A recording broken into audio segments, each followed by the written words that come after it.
What message are Liberals taking from the loss? Minister Karina Gould is the party's Ontario campaign co-chair. Hi, Minister. Good to see you again. Thank you so much for making the time. Thanks for having me, Bashi. Minister, should the Prime Minister resign as leader of your party? No, no. Why not? Well, look, I mean, yes, yesterday was definitely a tough loss for us as Liberals. I mean, we certainly didn't expect to lose in Toronto St. Paul's. I should start by congratulating Mr. Stewart on his win. He obviously worked very hard, and thanking Leslie Church, our fantastic candidate who ran an excellent campaign. But you know, it was a message for us certainly that we need to do better, that we need to listen more closely to what the voters, not just in Toronto St. Paul's, but right across the country are telling us. But no, I don't think it means that the Prime Minister needs to resign.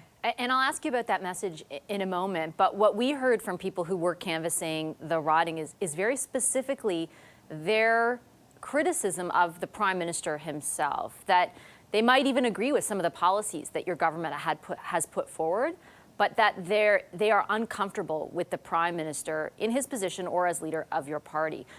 Why is that not something that prompts a second look at his leadership? Well, so first of all, I mean, the policies and the programs that we've put forward are policies and programs that wouldn't have happened had he not been Prime Minister.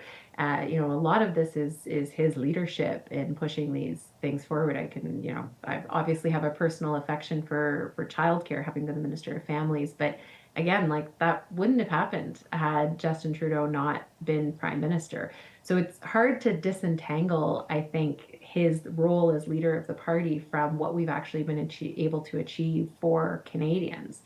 The other thing that I would say is that, you know, we understand and I think have been seeing, you know, Canadians rightfully and understandably frustrated, particularly when it comes to inflation and the high cost of, you know, kind of everything. And we've been responding to what those issues are.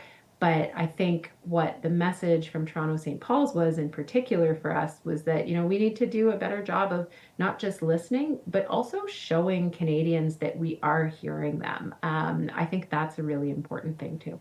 I think that just to circle back to the point about the Prime Minister, I mean, and his, you know, sort of the way in which, in your view, he's so correlated with everything that your government has put on the table. Think about daycare for a second. I mean, ultimately, what you said to Canadians is if you elect Conservatives, that will be removed as an option for you, that the programs we've put in place will be removed. If the Prime Minister, everything okay? Sorry, my battery died. That's okay, go for it. That's okay, that's TV. Yeah. If the Prime Minister's leadership of your party ultimately costs you the way it did in this by-election, it won't really matter what kind of programs then that you have put. Like his leadership ultimately, even if it did bring in these programs, might jeopardize them in the future. Why are you and your fellow caucus members unwilling to confront that? Well, I mean, a Conservative government ultimately is what would jeopardize these programs. I mean, we know for a fact that they have said that they would undo things like dental care or childcare. But then wouldn't losing the election do that too? But other things that Canadians care about a lot as well. I think when it comes to a by-election, you know, it's an opportunity for Canadians to send a government a message. What we have to do is be humble about it, I think, and listen to that message. There's going to be lots of conversations that happen over the course of this summer amongst caucus about how we reflect on the results from yesterday. It's a bit early to say, you know, what we're going to do because we just got the results early this morning. But it's going to be important for caucus members to get out, talk to their communities, talk to their constituents, hear what they have to say, and then for us to come back and, you know, really think about what our plan is moving forward. You know as well as I do that, you know, the election is 16 months away and that's a lifetime in politics. Many different things can happen. And so we need to regroup, really make sure that we heard that message, and, you know, find the way to reconnect with Canadians over the next 16 months. Is the message, though, given the riding that it took place in, and this, the stronghold that your party has had, even in the worst of times in 2011 for the Liberals, is the message not a deafening one that you're on the wrong track? Well, it's certainly an important one, and I, take that very seriously. And I think everybody in liberal circles is taking that message really seriously today.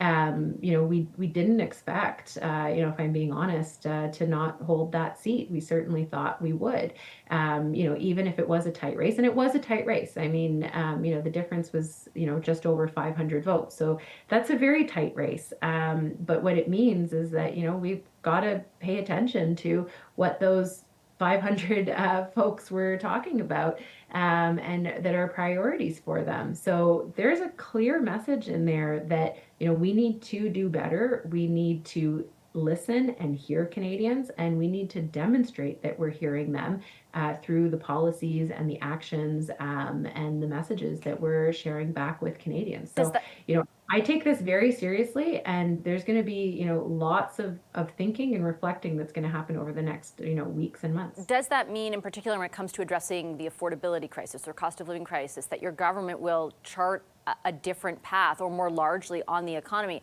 I take your point, it was close, it was 500 votes, but it's a 24-point swing from the last election. And by the way, Carolyn Bennett won 9 of them in a row.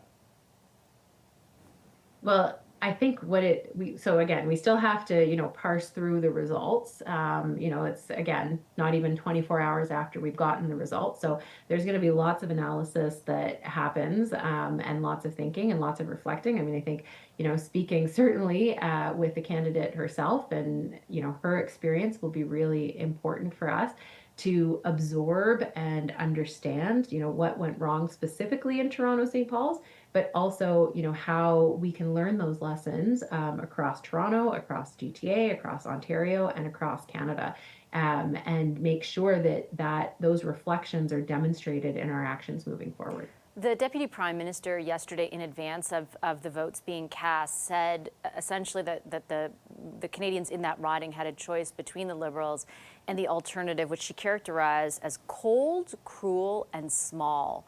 Why would your government label opponents of it like that?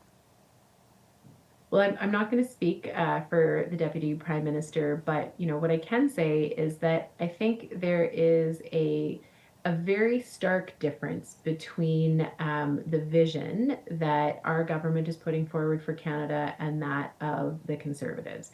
And I think our government has been very clear, and have won 3 elections on being ambitious and proud of Canada, and wanting to do new programs and support Canadians, and really deliver for them. And we have good results to show for it. Whereas Mr. Poilievre and the Conservatives are putting forward a vision that is less ambitious. It's one that is less generous when it comes to supporting Canadians, and one that I don't think has the same kind of, support for the future of our country. So there are 2 different visions that are being put forward that Canadians can choose from, and will choose from in the upcoming election. I think it's really important that we continue to demonstrate to Canadians that their well-being, economically, socially, physically, is our priority, and that we are there to continue to serve them. I think we continue to have big, bold ideas that are going to deliver for Canadians, but part of our job is to make sure that we are hearing what those priorities are for Canadians and reflecting that as a government. And so, yesterday's results gives us pause to think about, are we listening, engaging, and communicating in a way that is responding to the needs of Canadians? Maybe it's some of those things, maybe it's not all of those things, but it's certainly a moment for us as Liberals, as Liberal members of Parliament, as Liberal government, to reflect and think about how we move forward and where and what we need to change. Can you understand how Canadians might find that disingenuous? Yesterday, your government is calling people who supported somebody else cold, cruel, and small. And today you want to engage and listen to them. Do you understand how that might fall on deaf ears? So, I have always been very clear about the fact that we need to engage with all Canadians. I mean, the fact of the matter is, and you can go back to 2015 when the Prime Minister was very clear that, just because you vote for somebody else doesn't mean that you don't have the best interests of Canada in mind. I mean, Then why is your party calling them cold, you cruel, and small? so but this is where I think it's important for us to reflect on some of those lessons and to make sure that we're being true to who we are as Liberals, which I really believe is engaging and listening to Canadians, to always seeing Canadians in a positive light. That may mean that they vote for other folks. That might they vote for us.